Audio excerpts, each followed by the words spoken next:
Hi there, everybody. Welcome to episode 280 of The Art of Procurement with me, Philip Eidson. Well, today's pod, it's always one of the highlights of the calendar year for me. So I sat down recently with Ryan Flynn, and Ryan is a principal within Deloitte Consulting's sourcing and procurement practice. He's also a co-author of their annual CPO survey.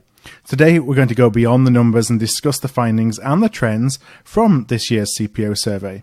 And the survey, it's hot off the press. It's actually just been released a couple of days ago.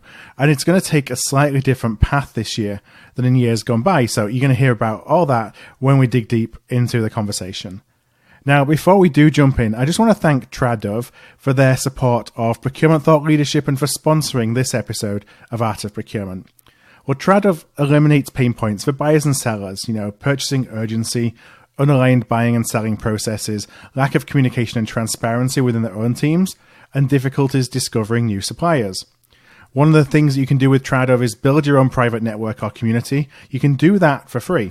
So, for example, you can create a private network within Tradove where your entire procurement team can share information, post thought leadership, and start group discussions. It's like a hybrid of LinkedIn, Slack, and a wiki page that just brings together all of your team's communications in one place. Switch over to the public areas of Tradove and you'll join a community of over 250,000 buyers and sellers. So as a buyer, you can post your supply needs and Tradove will notify the best suited sellers worldwide. This gives buyers an opportunity to find new suppliers, receive multiple proposals, and become better informed on the market dynamics of the product or the service that they're buying. And finally, buyers and sellers can then have the opportunity to transact via Tradove's B2B blockchain solution. Well, to join Tradove for free, whether to create a private network for you and your team or to discover new suppliers for your next sourcing event, go to artofprocurement.com/Tradove. That's TRADOVE. That's artofprocurement.com/Tradove. Okay then, well, let's go without further ado into the podcast today. And the first question that I ask Ryan, as I often do ask my guests, is did procurement find you or did you find procurement? I would say that procurement kind of found me. Mm-hmm. I started in the field after I graduated from business school and joined a strategy and operations consulting firm. And I was working, I'd gone to business school in Michigan and was working outside of Detroit. Mm-hmm. And not surprisingly, a lot of their clients were in the automotive industry. Yep. And as you know, automotive industry was one of the pioneers in procurement, mm-hmm. and very much focused on procurement. So I just started doing some work in that space, and really just kind of fell in love with it, and never looked back. So it's to a large extent really the only kind of work that I've done since I've been in consulting. Yeah. And I really enjoy doing it because it's one of those things that I feel like it gives me visibility into almost every part of an organization. And I find that really interesting. Yeah, it's interesting that you say. So I started in the automotive business as well. And that's where I got hooked. I had no clue what procurement was. And all of a sudden, mm-hmm. You're buying direct materials. I was with an organization called Visteon. We were part of Ford Motor Company at the time. Mm-hmm. And it kind of opened my eyes to lots of different things and I got the bug. And, there's one of the things about automotive. I felt when I was in it, this was probably 20 years ago and we were just getting started with category strategies. Mm-hmm. You didn't necessarily realize at the time how advanced that was until you leave the industry. Yeah. And then even today, you look back and some of the principles we talk about are things that were really pioneered 20, 25 years ago, that a lot of organizations who aren't in the manufacturing space are still kind of catching up with today. Yeah, I completely agree with that. And I think back to my early days as well. And, some of the, pretty advanced analytics that were even going on back then in the direct materials space, to look at costs and, mm-hmm. tearing them down and, really understanding, because, purchased materials were such a huge component right. of the cost of a car, that these companies, really had to focus on that a lot. So they were, very, very much, in the vanguard back then, and it was a great place to kind of cut your teeth.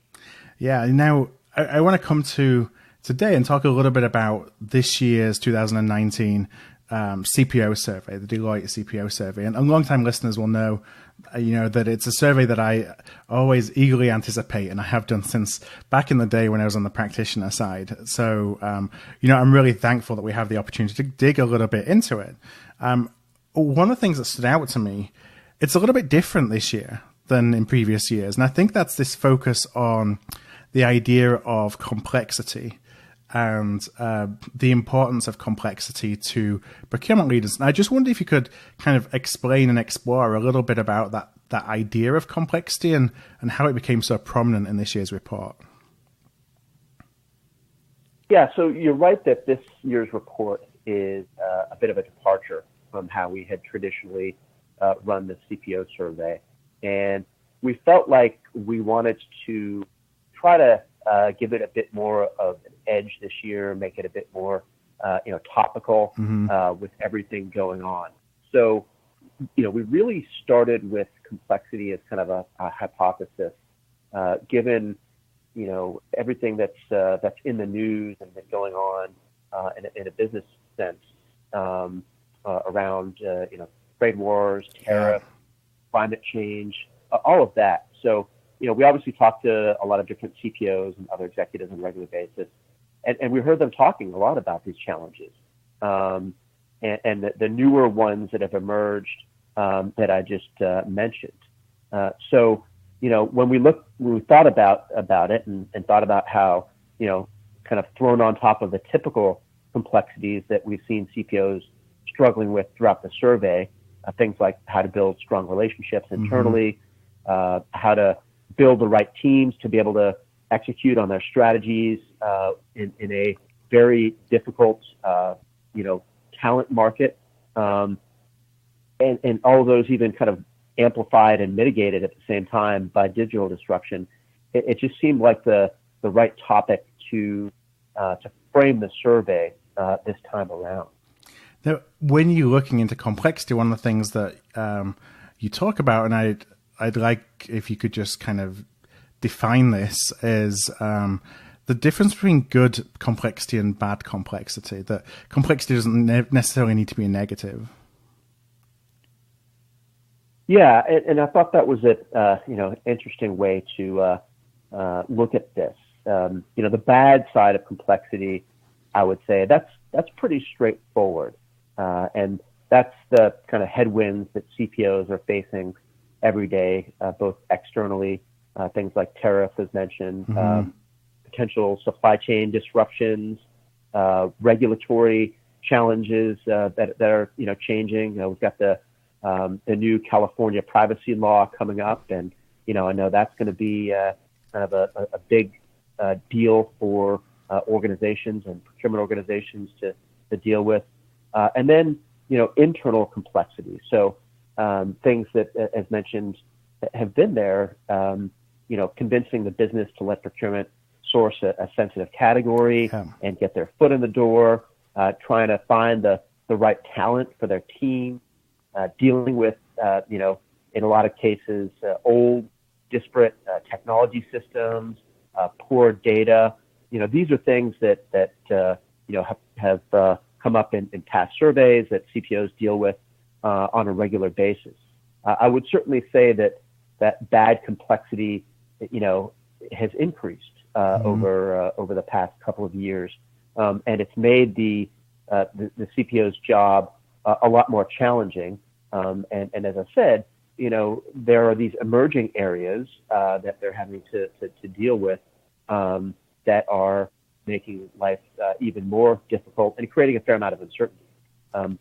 The good complexity is a little bit more nuanced, and that's really a case, I would say, of procurement being a victim of their own success in some ways. So we've talked about for years, how procurement can get a bigger seat at the table or better seat at the table, and be more involved in other areas of organizations to be able to generate value. Because I think those of us who have worked in the industry for a long time, have seen what, procurement organizations and CPOs can do, given the right mandate.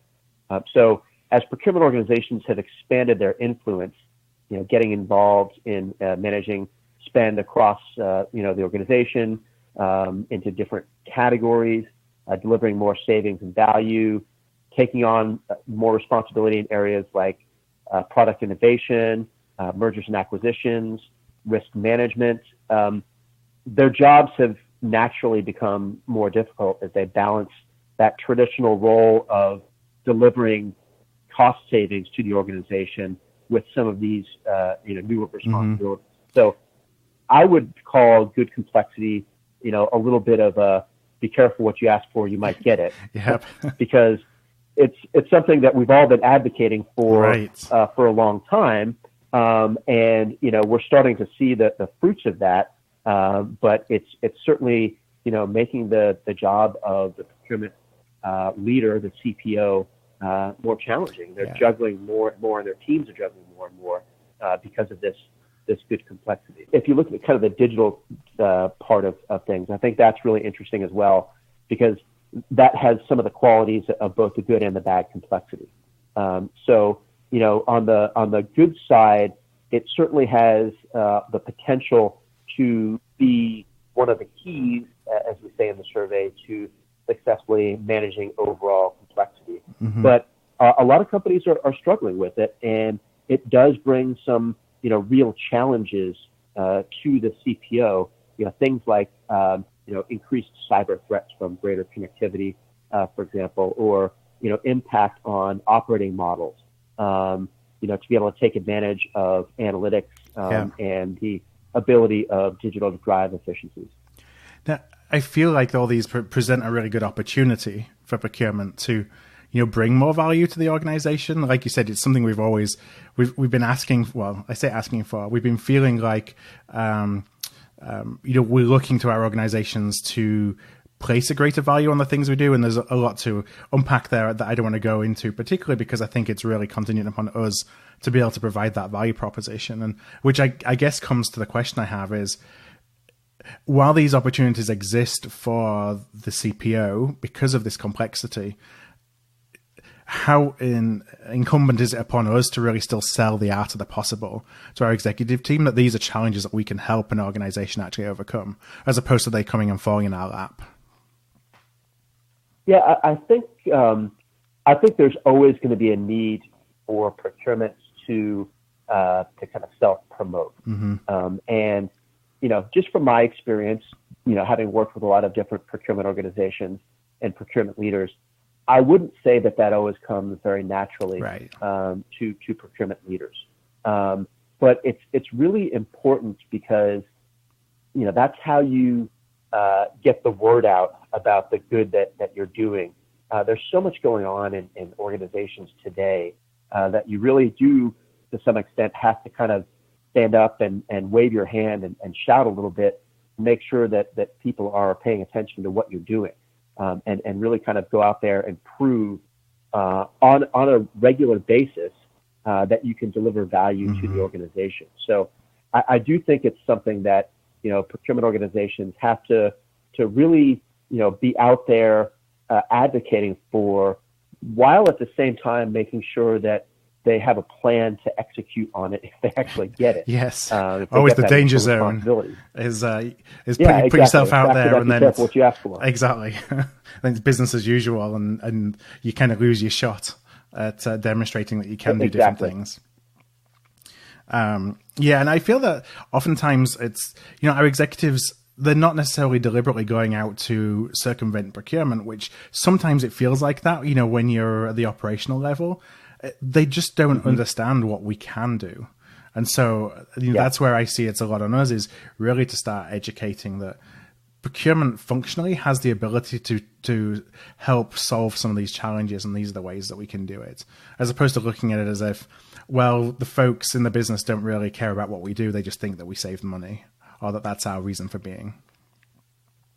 Yeah, and I think, given the way that organizations operate these days, I mean, every function seems to be being asked do more with less. So I think there's a real natural angle there for procurement to be able to come in and say, hey, let me partner with you and help you to be able to do that. To be able to stretch your budget further by reducing some of your costs, and in a way that's not going to disrupt what you're doing. It's actually going to help what you're doing, and going to promote what you're trying to do within your function as a marketer or an IT professional. I think that's a great message to be bringing to your business partners these days, because everybody is really kind of under the gun in terms of budgets, and it seems like that's the way of the world these days. Now, one of the things that stood out to me, and you talked a little bit and touched on it about tariffs, there was I know recession and preparing for recession was one of the things that came out in the survey, and it all relates really to this idea of risk management and mitigation. One of those areas where we've talked about, again, for a long time as being a key opportunity for procurement teams to bring value is around the management and mitigation of risk. Do you feel that that's actually coming to a head now, that there is an increased requirement on procurement to really start looking more holistically about risk management? Yeah, I think so, and in a couple of areas. There's certainly the kind of operational risk challenge that a lot of procurement organizations have been dealing with, and as companies have continued to rely on their supply base and their ecosystem partners for to do more and more, that needs to be managed, and so, that's a natural place for procurement to be able to step in and help put in place plans for being able to manage any sort of disruption of supply, and really get ahead of that as well. Really understand where that risk is, get that visibility into the supply chain, not just with your tier one suppliers, but understanding down to those lower tiers of suppliers, where are the failure nodes in your supply chain? What do you need to be worried about? And really putting, proactive plans in place and getting that sort of visibility into where those risks might come from, and thinking through strategically then, well, what does that mean for me? And if I have this risk and I think that it's a fairly high likelihood of occurring, then what sort of contingency plans do I need to put in place? Do I need to have a, alternative supplier at the ready, or do I even need to, multi-source some of my supply, just so I understand that if something happens, maybe it's a little bit more of a cost, but it's going to protect me if something should happen. And then, I would say the other area is, in these kind of regulatory risk areas, and there's a lot of these risk areas that, cross different parts of organizations. And what I've seen, I would say that's really been happening of late as well, is procurement stepping up to be kind of the quarterback of that risk, and managing that risk. Usually it may not just be supplier risk, it may be broader kind of third-party risk, but suppliers are usually the biggest chunk of the third parties that organizations work with.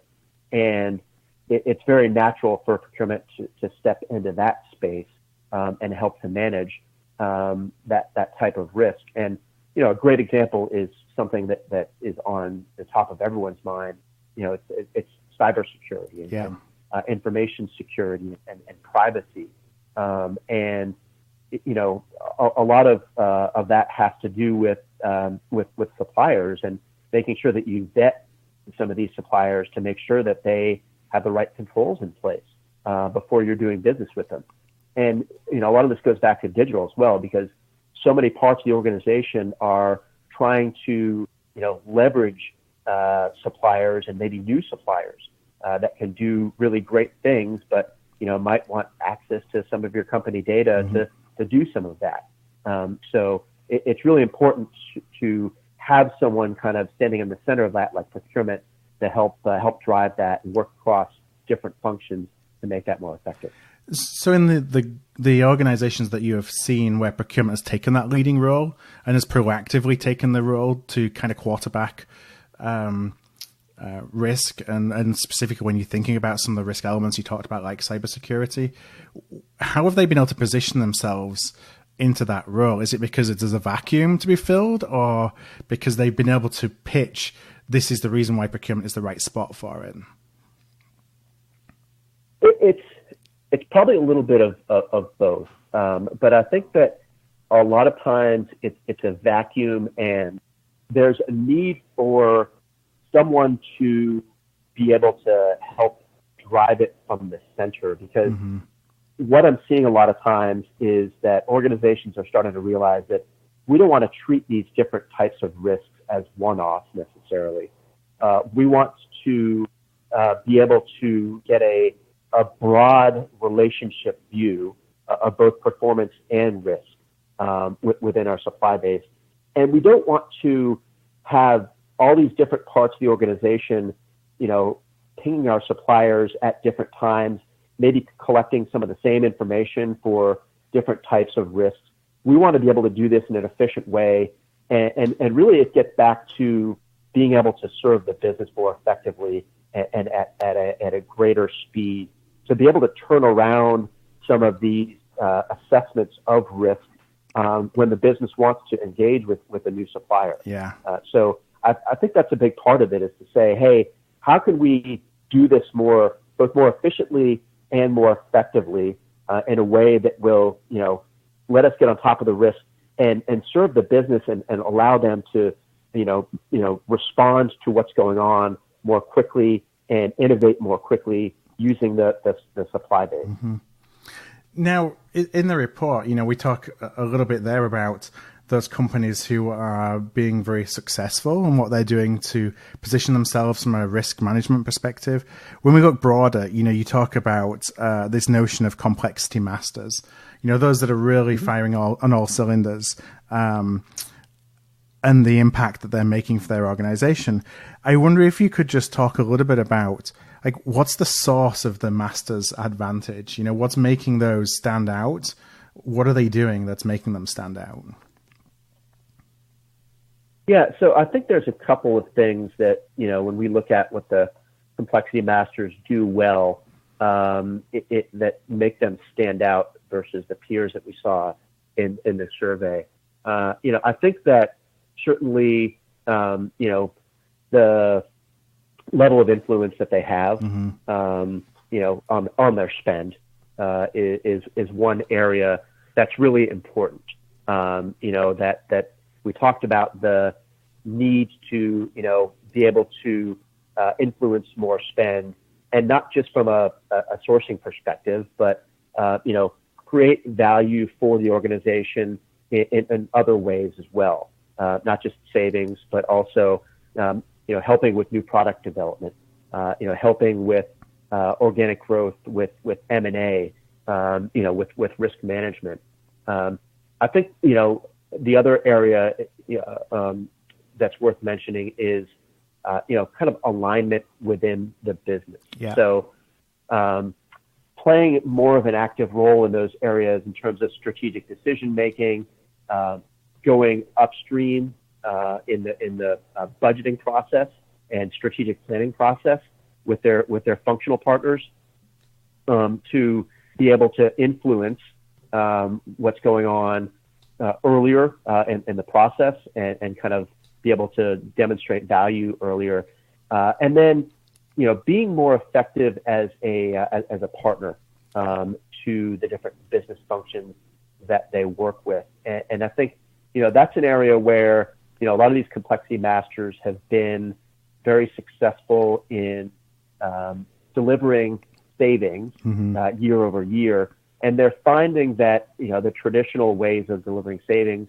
are getting harder and harder. Right. You can't just necessarily beat up on the supply base and, use competition to deliver savings. You got to be thinking about, how do we influence demand within the organization as well, to be able to deliver savings? How do we help our business partners reconfigure specifications so that they're they're buying what they need and not buying based on perceived requirements Right. that may not be there. So I think that's a big part of it. And I'll even go back to what I think is probably one of the single biggest areas that we saw in last year's survey, because last year we looked at kind of top performers versus the average, and the biggest area of differentiation for the top performers was in executive advocacy. Right. And I think that's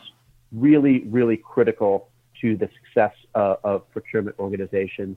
And it goes back to what we were talking about before about being a little bit of self-promoters, and making sure that their bosses, CFOs in a lot of cases, maybe CEOs, really understand that value that they bring to the table, that will give them then that leeway to do more in an organization and to be more effective. Yeah. Now, you're obviously involved just through your day-to-day work in an awful lot of transformations, across companies and organizations of all different shapes and sizes. And, all of them kind of start with this intention of we need to improve, we want to have more impact in our business. Getting to becoming a complexity master, doesn't happen overnight. But would you say that it's something that's planned for? So you plan it at the beginning of a change or transformation journey, as an example, that this is ultimately where we want to go, and therefore the decisions that we're going to make on day one impact our ability to be aligned with the business in year 3, or whether it's more of a just a natural kind of next step when organizations have gone through the low-hanging fruit process of reducing costs as much as possible, and then are looking at, okay, where do we add value in new ways? Like, how does that usually, those masters who are the ones that are in that kind of top quadrant, what does that journey look like? I think it is something that you really need to plan for, and in a couple of different areas. I mean, obviously, you need to have that overall strategic plan in place. You need to place your bets with different business partners, and that may even be just based on relationships and how those relationships work with different parts of the organization. So there's a plan, I think, to go and expand that level of influence, making sure that you have that right level of executive support as needed to do that. And then there's probably a little bit of flexibility involved, maybe based on relationships that you build, and going after partnering with functions in the organization where you can build those relationships more successfully at first, and build out that level, that sort of track record of success. Yeah. I think, you don't want to, the successful organizations that I've seen, don't try to take on too much at once. And they set expectations appropriately about what's going to happen, how long it's going to take. And then, they do a couple of things. They put the right, kind of operating model and team in place to be able to, have the right people from their team, facing off against the business, and make sure that the people within their teams are, have the right skills to work closely with the business and build that level of credibility, that they're not coming in necessarily as folks who were just used to dealing with suppliers and negotiating, that they have the right soft skills to kind of win over hearts and minds in the business, and then can combine that with the right analytical skills and leverage the right analytical skills to be able to, help their partners make data-driven decisions moving forward. And I think that, the last piece is really on the digital side, and, being able to take that digital complexity and bend it towards your favor, in terms of trying to, get rid of noise on the transactional side, so that, your people can really focus on being good business partners and being effective business partners. And then, providing the right level of visibility into the data as well that I think is required to have those data-driven conversations and be able to react quickly as well. Yeah. Not having to spend weeks and weeks and weeks, finding the right data, cleaning it up, making sure it's right before you can respond to a request from your business partner. Yeah, responding with ultimately bad data, which then really negatively impacts any relationship that you're hoping to build with the business if they can't rely on the data that you're giving them. Yeah, exactly. One of the quotes in the report is that ultimately masters of talent are masters of outcomes. So I'd love to talk a little bit, get your perspective. And I see when I talk about talent, I don't necessarily mean just how do we train our people. It's a bigger picture of how do we access the talent that we need to be successful? How do we provide the tools, the technology, the platform, whatever it is to enable them to do their job?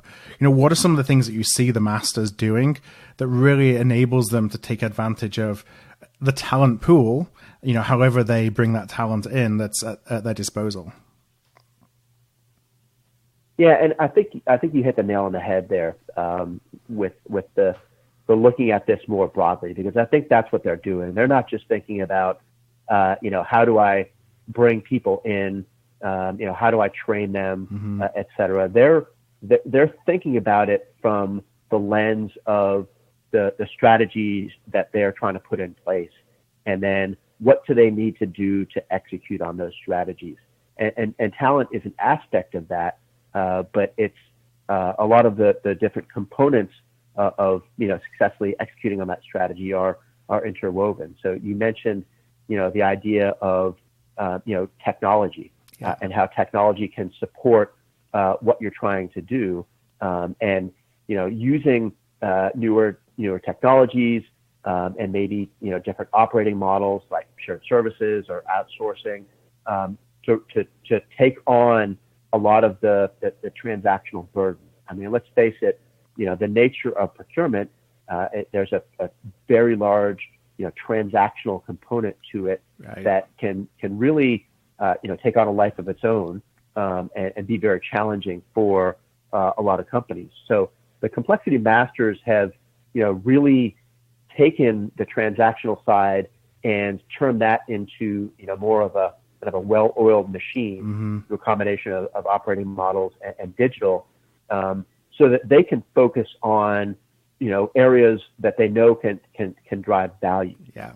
And then also on the technology side, they're putting in place, analytics technologies, visualization technology, et cetera, to be able to get, more visibility into data, better data coming through, and the ability for their teams to, as I said, really have those data-driven conversations and be able to react pretty quickly and make decisions more rapidly, to move at the speed of the business. Yeah. Because that's always the challenge.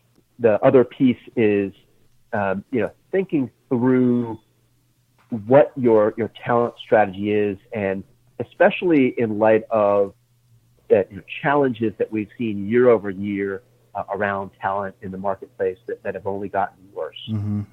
So how do you think beyond your four walls, maybe, in terms of building your team and your strategy?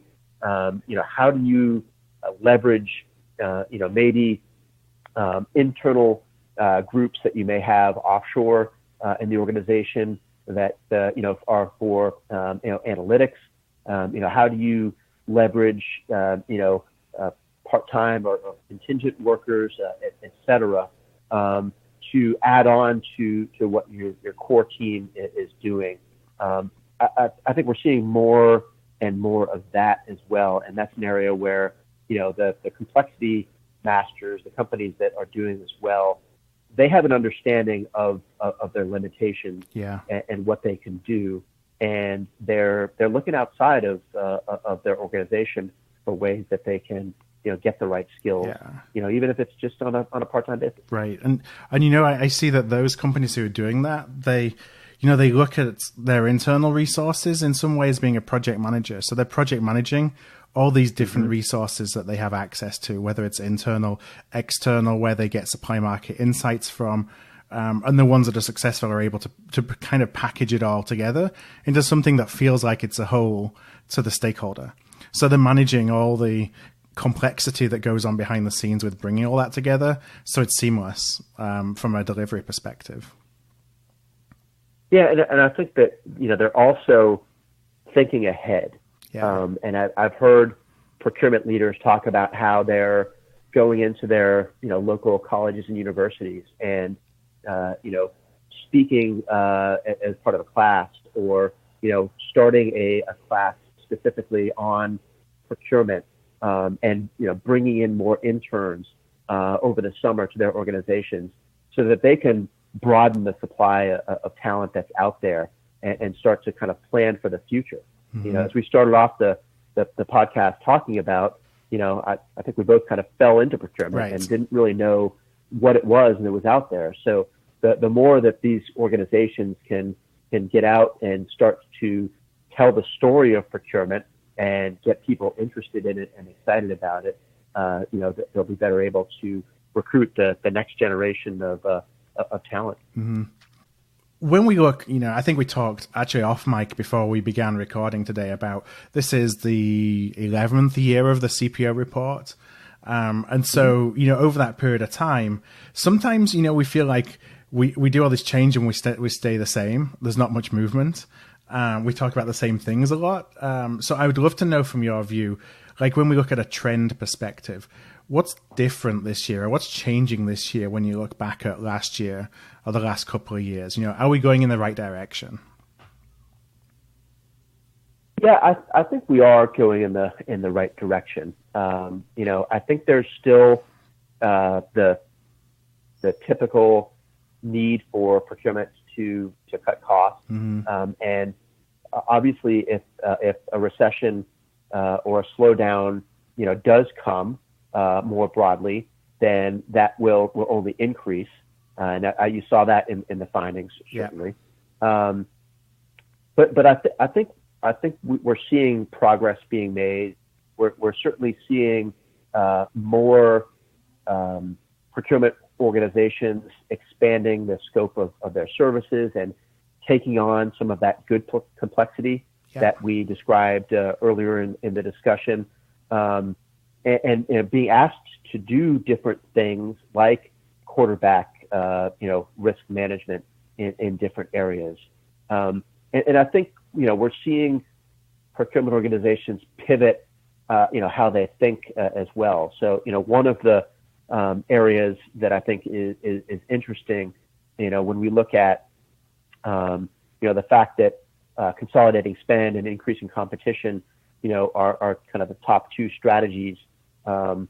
Year over year, we've seen that. Not really surprising. I think that there's still a ways to go to reduce costs through some of those foundational strategies. But what we also saw this year was a rise in an area like supplier collaboration and business partnering compared to previous years. So those two, I think last year were around 22% of respondents, ticked up to more in the 27, 28% range. So I think we are seeing procurement respond to changes that are going on around them, and different ways of being able to capture value from their supply base, and looking internally as well to say, how can we influence people in the organization to act differently to help us save money through reduced demand or from demand management as part of what we do. I think there's another interesting wrinkle here, which is we talk in the survey about the mega suppliers that we're seeing due to industry consolidation, and to some extent, the success of strategic sourcing, which is tended, I would say, to reward larger, more full service. We've created suppliers. Those monopolies in some regards. Yeah, exactly. And that, you're starting to see that impact on procurement. So you're seeing, I would say, what we're seeing in the marketplace, and I think it's reflected in the survey, is more and more interest on supplier collaboration. I think part of that is that response to change in the balance of power in some of these industries where there's been more consolidation.